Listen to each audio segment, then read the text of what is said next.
Good afternoon, everybody. Phil Simons with Columbia Grain and your Friday afternoon weekly grain market recap. Well, I want to thank everybody for coming out to our Pullman, Washington producers meeting yesterday. It was a great success and we were really happy to see everybody. And again, thanks for coming out.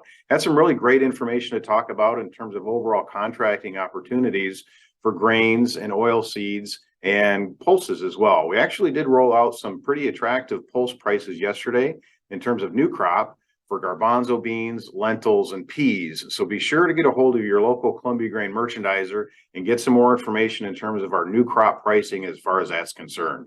But again, let's go ahead and dive right into it. You know, we did close the chapter on January. We're officially into February now. So I'm going to share my screen with you and take a look at what January was able to provide to us in terms of overall price ranges. So I'm sharing my screen with you again, and we're going to navigate to our favorite website, columbiagrain.com.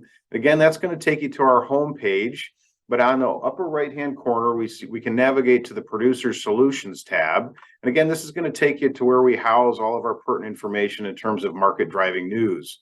But again, with the latest USDA charts, if we take a look in that area where we see the monthly price ranges for January, let's go ahead and take a look and see what the market's provided us with. Again, if we start on the left-hand side of the page, we can see that the monthly range for old crop corn was 40 cents.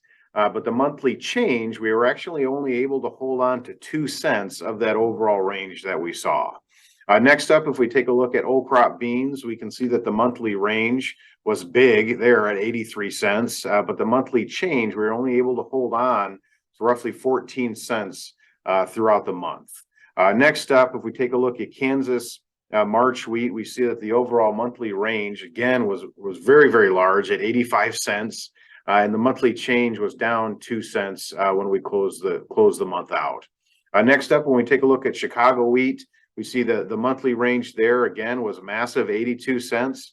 But the monthly change, we actually lost 25 cents month on month in Chicago wheat.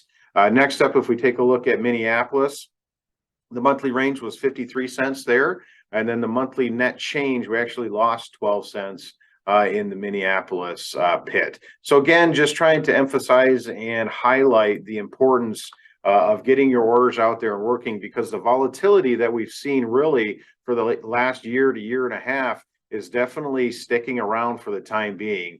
And really what we have next on the docket that could potentially move prices around is going to be next Wednesday. We will have the monthly supply and demand report that will be released from the USDA, and that will be at 11 o'clock a.m. Central Time. Again, that's Wednesday next week.